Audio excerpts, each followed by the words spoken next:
Hi guys, कशा आहात तुम्ही? तर तुम्हा सर्वांना माहीत आहे मी नाशिकला गेली. मग नाशिकला गेल्यावर मी मिसळपाव खाणार नाही असं कधीच होणार नाही. आणि मग काय मिसळपाव खायसाठी आम्ही सगळे रेडी वगैरे झालो घरून आणि गाडीमध्ये बसलो आणि लगेच गेलो मिसळपाव खायला. मग काय मिसळपाव कुठे खायचे आहे हे तुम्हाला सांगतो, नाशिकमध्ये. आणि एक नंबर मस्त मिसळपाव होती. मग काय आम्ही पेरूजीच्या वाडीत आलो आणि एवढे लोक पाहून तर मला असं वाटलं बापरे, आमचा नंबर कधीच लागेल. मग काय लगेच लवकर लवकर आम्ही हे पाहून घेतलं कसं आहे. तर खूप सुंदर असे झाडं होते पेरूचे. मला तर इतका आनंद झाला, मी पहिल्यांदाच गेली होती इथे. मग काय एवढी गर्दी पाहून तर मला विचार पडला की आमचा नंबर कधी लागेल. फायनली 1 तास वेट करून आम्हाला भेटला. त्यानंतर आम्ही आतमध्ये गेलो. विटूनं पण हाय केलं तुम्हाला.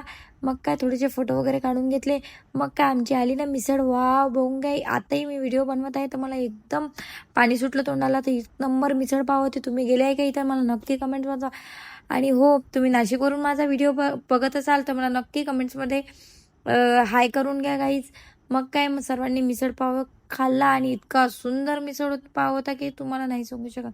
हे बघा, अशी तर्री घ्यायला लागते मस्त त्याच्यावर. मग काय मित्रांनो, अशी दाबून खाल्ली मी ना मिसळ पाव की तुम्हाला सांगूच नका. आणि मग काय फोटो काढणार नाही असं होणारच नाही. 1 नंबर फोटो काढले आम्ही. तुम्ही पाहू शकता लोकांची गर्दीच गर्दी 1 नंबर होते. आणि आमच्या व्हिडिओला तेवढी मजा येते की सांगूच नाही शकत. मग काय जरासे बैरानी मग असे फोटो काढून घेतले. मग काय आईस्क्रीम घेतली ना. मग काय तुम्हाला सांगू का, ही पेरूची आईस्क्रीम आहे आणि 1 नंबर पेरूची आईस्क्रीम होती. मला तर लय आवडली. मित्रांनो, तुम्ही तर आले आहे का कधी? तर मला नक्की कमेंट्समध्ये कळवा. भेटू नेक्स्ट व्हिडिओ.